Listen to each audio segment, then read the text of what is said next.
Hello friends, I am Nasiruddin. I'm from Algeria. The topic of my presentation is UNESCO anti-doping programs in Algeria and its contribution to the blockade of the phenomenon. Everyone knows that the problem of doping in sport has become a global phenomenon and it has been agreed to combat it. Some may know that UNESCO is one of the organizations that contributed to fighting the phenomenon. Some people may ask why UNESCO is doing this.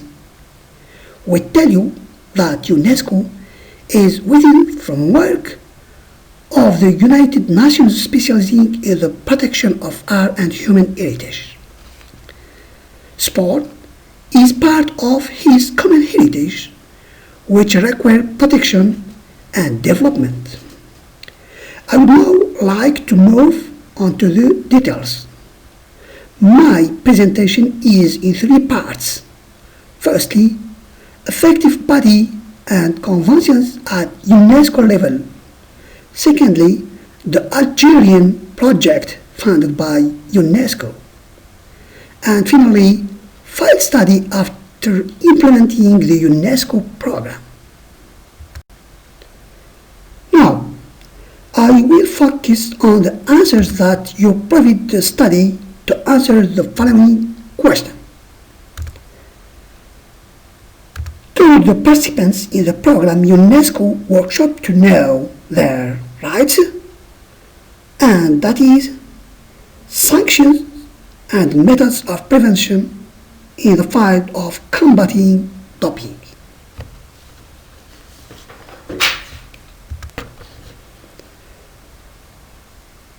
Let's look at another aspect of presentation. Tell you something about the background. It mainly relates to the role of UNESCO actors.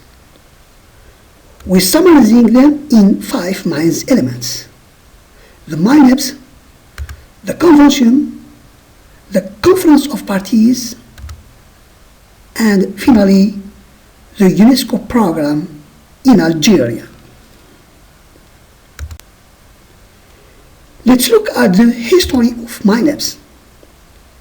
From 1976 to 2017, 6 conferences were held, most of them in Europe. Many decisions have been made regarding the evolution of sport in the world. Perhaps the most important one is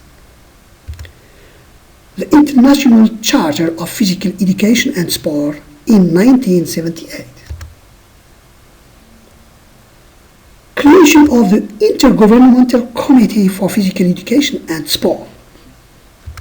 Emission of International Convention Against Doping in Sport.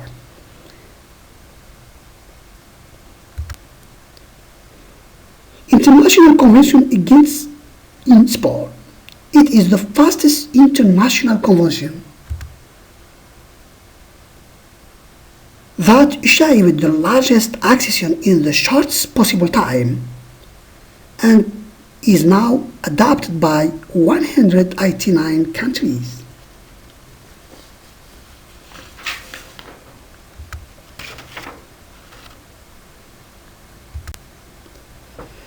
The convention aims to trapping stimulants and facilitating logistical support to combat the phenomenon as well as blocking financial support for violators of anti-doping rules, encouraging accurate production of nutritional supplements and their safety from fraud and spreading a culture of combat doping in sports.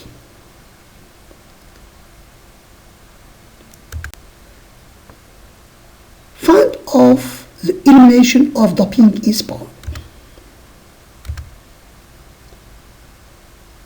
represents the practical framework for implementing the international convention. We give you some tables and figures.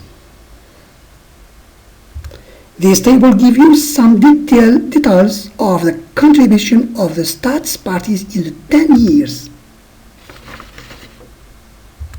I would like you to focus in the second table, the fragile donors base.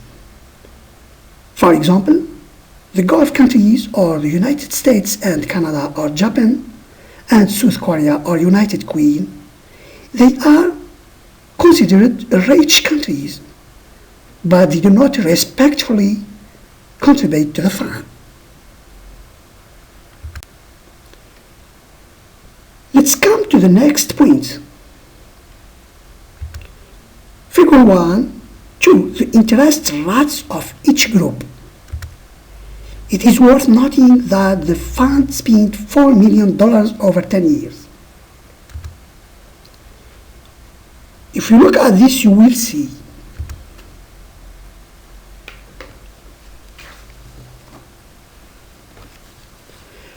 regrettably the richest countries with limited contribution to the fund benefit from project financing. You also notice that the largest number of projects is directed at the education axis, 173 projects. The Conference of Parties.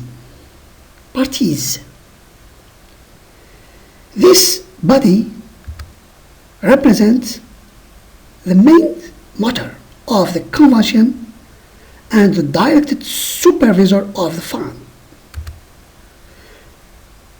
And its tasks are summarizing in assessing the compatibility of the convention, monitoring respect for its text, supervising the management of the fund, studying the submits projects, and deciding on accepting or rejecting projects.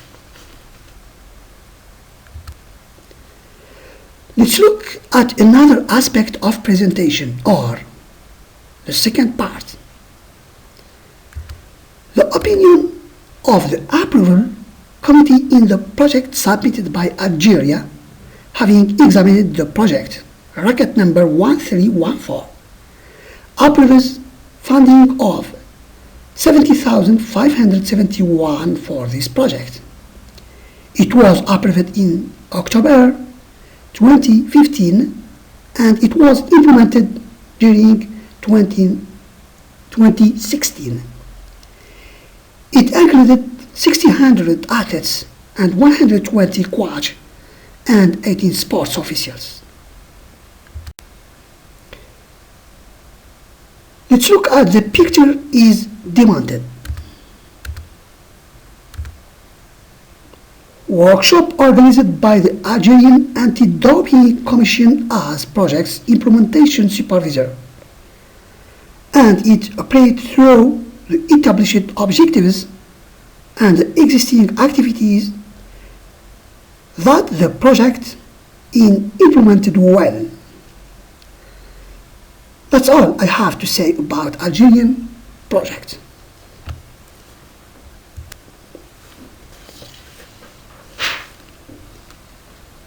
I would now like to move on to the last part. In this study, we test the general and specific knowledge of participants in the UNESCO anti-doping program, registered under the number 1314. Sample is made up of 400 people. Identified at random, it consists of 4 groups. Each group includes 100 people. It's made up of a group of athletes, managers, and coaches, present at the level of 4 provinces located within the framework of the implementation of the program. We are based on questionnaire made up of 39 selected questions from the interactive program of the World Anti-Doping Agency WADA.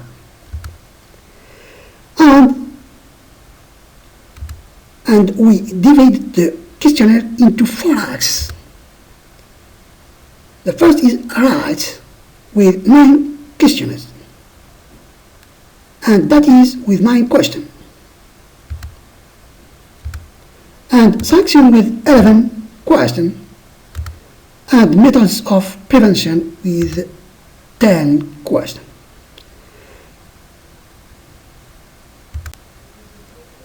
As you can see,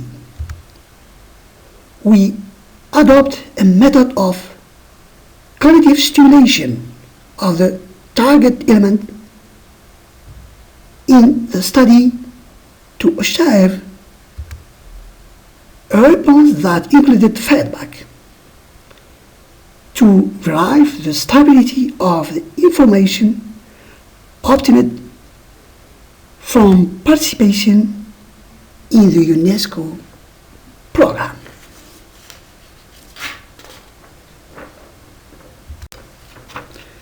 The results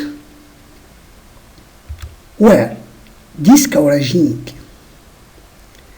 as shown in the table, where most of the participants were in perspective of the most important rules to know, since they completely ignored rights and method of prevention. We note the questionnaire showed that the participants display a great interest in the duties and sanction. A great interest in the duties and sanctions because they threaten their career and have the factor of fear of the sanction justifying the tendency of the athletes.